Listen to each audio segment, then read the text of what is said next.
Greetings and welcome to the Prime Directive. I'm your host Jeffico and my co-host Chris. Well, we filmed it, but the audio didn't work, so here I am refilming it. Star Wars Strange New Worlds Episode 3, The Ghost of Illyria. The Enterprise has arrived at Hediment 9, the site of an abandoned Illyrian colony. Illyrians are a humanoid species known for modifying their genes to enhance their capabilities and levels of function. This episode starts out with number 1 Una giving us a first officer's log about an abandoned colony, the Illyrians, who are genetically modified and outcast to the Federation. The location and the storm all look pretty cool.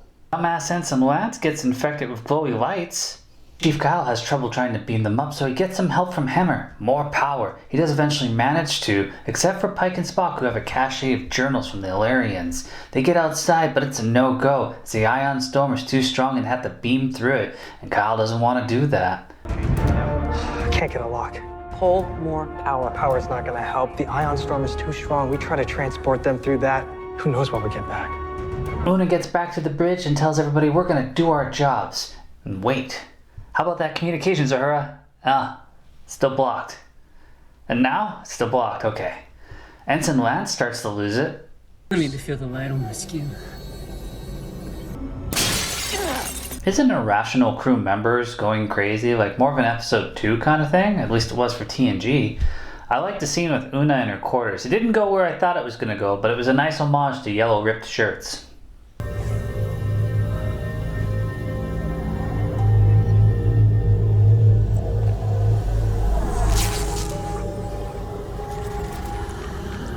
Doc tells her to come down to sickbay because everybody's acting questionable. I mean, she did just glow.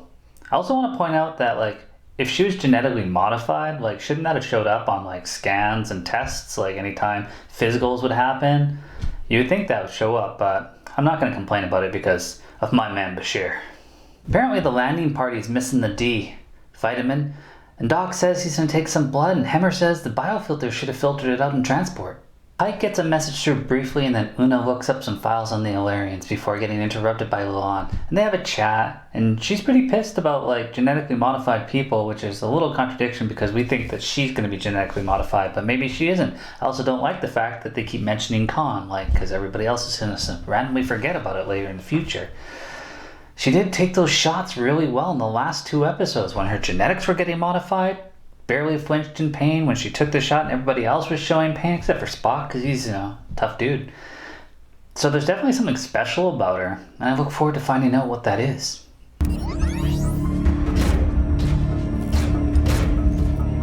Does that thing have a setting for stun? I am arming us with knowledge. On the planet, Spock's reading the journals, and he says the Illyrians really appreciated the Federation and believed in them and want to reverse engineer themselves so that they could join. I really enjoy the setting of the storm and this oncoming threat, but I'd stay in a building without a giant freaking window. That said, there's obviously been other ion storms, and the flying humanoid creatures inside the storm pretty much answers my question of what happened to the Illyrians. Uhura wakes up to her roommates being fucking weird and burning themselves to a holographic sun. They really gotta stop doing prequels because this tech would not exist in TOS, but it might exist for us, because in 2 years we'll have drones that can block sunlight according to Picard. Hemmer shows up to sickbay to check out the medical transporter, and Doc is acting protective, suspiciously so. He even turns off the lights to get him out of there. Spock and Pike have to barricade the doors to stop these strange glowy life forms from entering, and Una is hanging out with Uhura playfully, and just trying to figure out why she wasn't affected. So we turn off the lights. We have a sickbay full of patients who are essentially light addicts. Ours is going to make them very uncomfortable. Would it be too intrusive to sedate all of them? They have a plan, sedate the infected, and then turn off all the lights. Una's looking up a lot of Illyrian files and has to override all of them, until she gets distracted by a problem in the transporter room and has to go check it out. Hemmer is beaming part of the nearby planet's core into the transporter room, so Una has to phaser him because it's 10,000 degrees and it would kill him, and her, and probably a bunch of other people too. And then she carries him, easily. And then down on the planet, the aliens break in, and then they shield Pike and Spock once the window breaks from the ion storm, which was flesh-eating apparently. And then Una goes to sickbay, and she drops the bomb. I'm an Illyrian. Would that even work? No. Why not? My body knew how to fight off the infection. It's not that simple. There are other factors. Neither of us has any experience with your unique metabolism. Luan wakes up from sedation because My girl is special, and Doc says he can't use Una's blood because it's already burnt off the infection. Also, first girlfriend knocked out second girlfriend, so she goes down to the warp core and she's gonna overload it, so Una goes down and has a chat. Does any of this remind anybody of like Trillax from Farscape? Because he needed more light too. I need more light! But why? I'm not sure if I can. More All right. They fight a little, and Luan's hurt. Not because of the fight, my girl's tough, because her friend lied to her about her Illyrian backstory. And then the warp core breach goes off, and Una starts to glow. And yeah, I guess the ship destroyed, we just cut away. Down on the planet, Spock's figured out what was pretty obvious. They were unable to save the colonists because they are the colonists. Una wakes Doc to explain what happened, but it's really Chapel that explains it. Her proximity to the commander created chimeric antibodies in her system. I was able to synthesize them into a cure before they set. Don't thank me. I know I'm good at my job. Una goes to talk to Luan in the lounge, which is very nice, but the conversation's a little tense. I'll just let her explain. All my life, I've hated augments. Hated what people thought of me because I was related to them.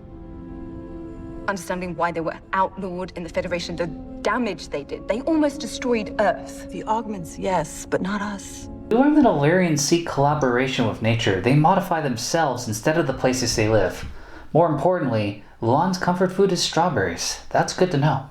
Una's making the rounds, so next is Pike. She goes in there and tells him the truth, hands in her gun and her badge. But he doesn't give a shit, because Pike's just too cool. Pike also points out that the glitch was with the medical transport, so Una goes to find out Doc's secret. What are you keeping in there that could be worth all our lives? My daughter. She's diagnosed with a rare form of leukemia, and so he plans to store her in a buffer, materialize her regularly, and travel to stars to find a cure. Very noble. He realizes he can't endanger the crew for one life, so, like her, he tries to quit. But she has a solution just like Pike. And then she goes back to her quarters and pulls a Cisco where she's telling us a log about her truth. And if Starfleet ever hears this log, well, she's probably gonna get fired, so she deletes it, just like Cisco would.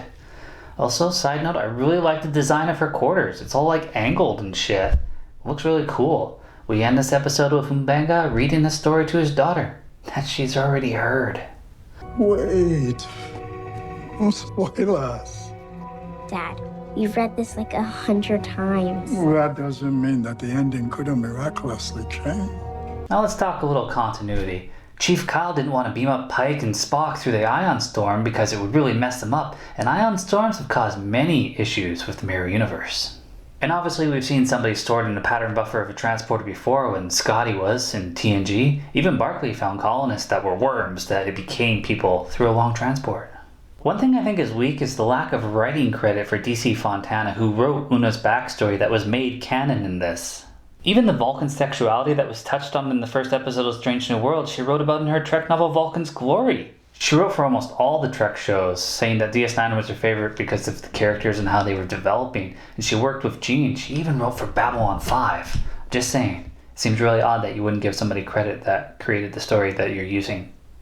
I also don't think Una really needs to be an Illyrian. Yeah, when we see her throw the engineer over his shoulder and carry him like he's nothing, it's supposed to be like she's genetically enhanced and super strong so she can do that. But if you ever saw her in Rollerball, man, that chick got muscles. She can do anything. Anyone think she hasn't carried drunken Jack Ransom to bed? Me neither. Suggestions, Mr. Spock? Run! Overall, because I had to refilm this, I thought I'd watch it a second time. The second viewing was a lot better than the first for me. I caught all these little things I didn't see before, like M'Benga turning off the lights. I saw him turn them on, but like, sneaky little bastard. So yeah, for me the series is still going strong, and looking forward to the next one. Also, for the third time, I'll say that storm was fucking cool, and that location was sweet. In fact, locations have been a really strong point so far. I really love Pike's cabin in the snow and the windmills and all that. Just keeps getting really cool locations.